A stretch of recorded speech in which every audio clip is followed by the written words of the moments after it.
As mentioned in our retirement plan options for 1099s, I want to make sure whoever watched that video also received the tax education they needed when watching this. Tax expert Jared Foos may have a different number in mind, but I believe 20% of the reason you pick a retirement plan is to help meet your tax goals.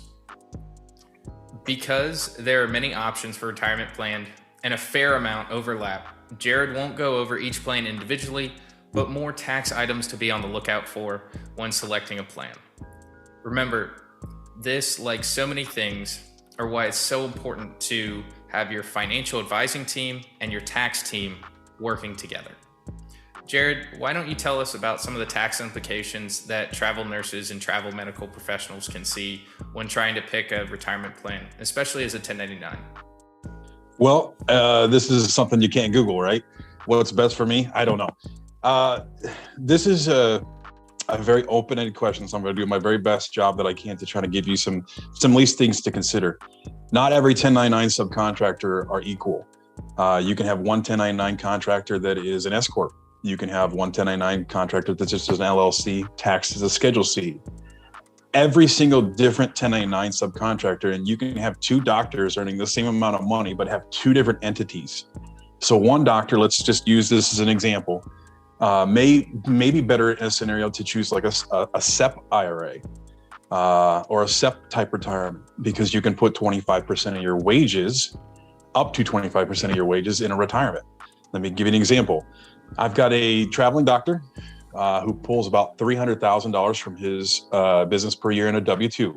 So he can put close to $55,000 or whatever it is, I don't have the math in front of me, in his SEP retirement account that's completely funded by the business per year. As far as I know, they haven't invented something else retirement-wise. That's the most money you can put into retirement out of anything else, better than a simple IRA, better than a 401 or a solo 401 or a traditional IRA or a Roth IRA. That SEP is the best program for him in this aspect, from the fact that he's a little older. His number one goal for him is, I want to fund as much money to my retirement as I possibly can. My needs financially, for the most part, are met at home. My bills are paid, but I want to max this retirement out per year. So in his instance, that works very, very well.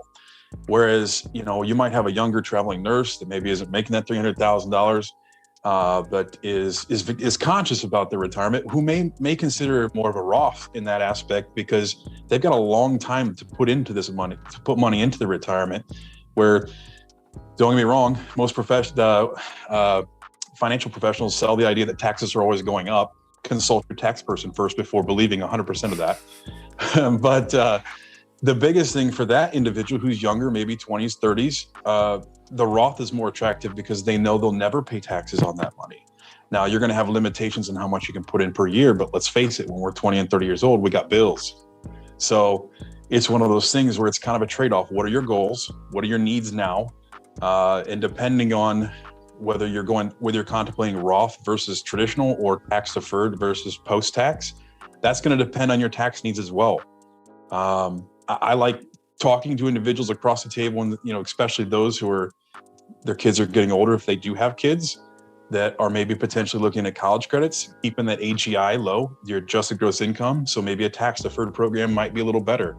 It really, truly depends on every individual, what their goals are, what their tax situation is, and kind of where they want to be in 20, 30 years or 5 years or whatever it may be.